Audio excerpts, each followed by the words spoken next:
د دې ساعت تازه او مهم لنډ خبرونه ته ښه راغلاست. په سلامونه مو هرکلی کوم دوستانو، خدای دې وکړي چې جوړ او روغ اوسئ. د مطلب د شریکېدو نه مخکې دغه خبرونه راسره تر پای وګورئ. کابل د مالیې وزارت ویلي ټاکل شوې ده چې ټاپي پروژې عملي چارې د 2020 میلادي کال په لومړیو میاشتو کې له هرات ولایت څخه پیل شي. امریکا هر افغان له جګړې ستړی دی او دایمي سولې راتګ ته ستره هیله لري. په واشنګټن کې افغان سفیر رویا رحماني له فاکس نیوز سره په خبرو کې ویلي چې افغان سوله تر بل هر وخت اساس پړاو ته رسېدلې ده.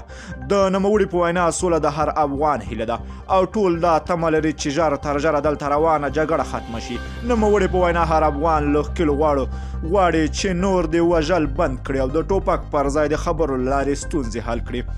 د نوموړي ټینګار کړی ده چې افغان حکومت د سولې لپاره واضح تګلاره لري او د جګړو د پای ته رسولو پر عملي لارو چارو او طرحو یې کار کړی ده.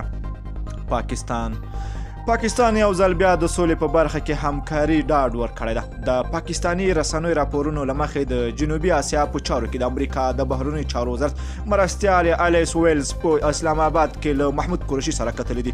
په دې لیدنه کې د نورو ګډو مسایلو ترڅنګ پر افغان سوله هم خبرې شوې دي.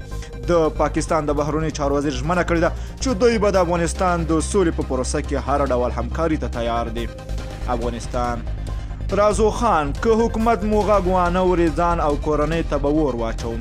د خوست ولایت یو تن اوسېدونکی ادعا کوي چې ځانګړو ځواکونه یې د کورنۍ 4 غړي وژلي دي.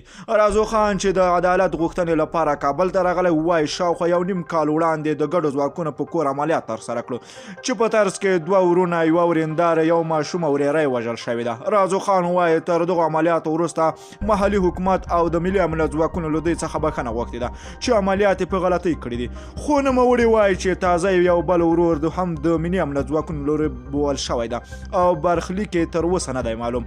نوموړي دا خبرداری ورکړی که یې غوښتنه ونه منل شي ځان او پاتې کورنۍ ته به اور ورته کړي. کابل د ولسمشر غني تازه حکم له مخې هارون چغانسوري د ادریس زمان پر ځای د بهرنیو چارو وزارت د سیاسي معین او دغه وزارت د نوي سرپرست په توګه ټاکل شوی ده.